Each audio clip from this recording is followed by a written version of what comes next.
Hello everyone, welcome back to my channel Sananda কিচেনের আরও একটি নতুন ভিডিও নিয়ে তোমাদের মাঝে হাজির হলাম। তো ভিডিওটি দেখে তোমরা নিশ্চয়ই বুঝতেই পারছো যে আজকে আমি তোমাদের সাথে টক ঝাল মিষ্টি আমড়া ভর্তা বা আমড়া মাখা রেসিপি শেয়ার করব। তো চলো মূল রেসিপিটি শুরু করা যাক।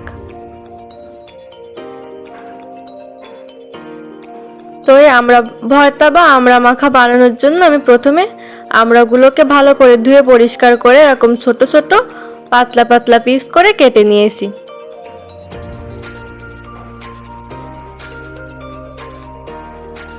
এবার আমি আমড়ার ভিতরে দিয়ে দিচ্ছি স্বাদ মতো লবণ,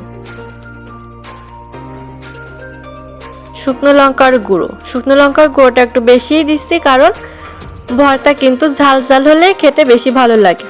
ভর্তা মানেই তো টক ঝাল মিষ্টি। তারপর দিয়ে দিচ্ছি স্বাদ মতো চিনি।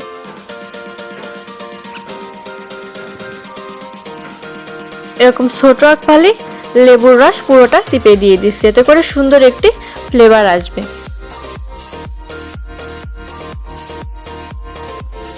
দিয়ে দিচ্ছি কুচি কুচি করে কেটে রাখা কাঁচা লঙ্কা আর সামান্য পরিমাণে সরিষার তেল। এবার হাত দিয়ে খুব সুন্দর করে ভর্তাটা আমি মেখে নেব। তো ভিডিওটি দেখে কার কার জিভে জল চলে আসছে অবশ্যই কমেন্ট করে বলে যে আমার তো ভয়েস দিতে যেয়ে এখনো জিভে জল চলে আসছে।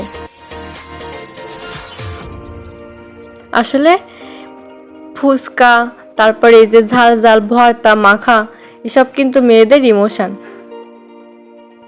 তো তোমরাও দেরি না করে এইভাবে বাড়িতে টক ঝাল মিষ্টি আমড়া মাখা করে ফেলো।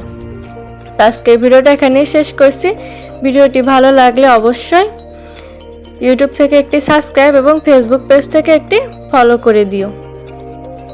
তো দেখা হচ্ছে আবার পরবর্তী ভিডিওতে। সেই পর্যন্ত সবাই অনেক অনেক ভালো থেকো, সুস্থ থেকো এবং আমার পেজ আর চ্যানেলের পাশে থেকো। বাই।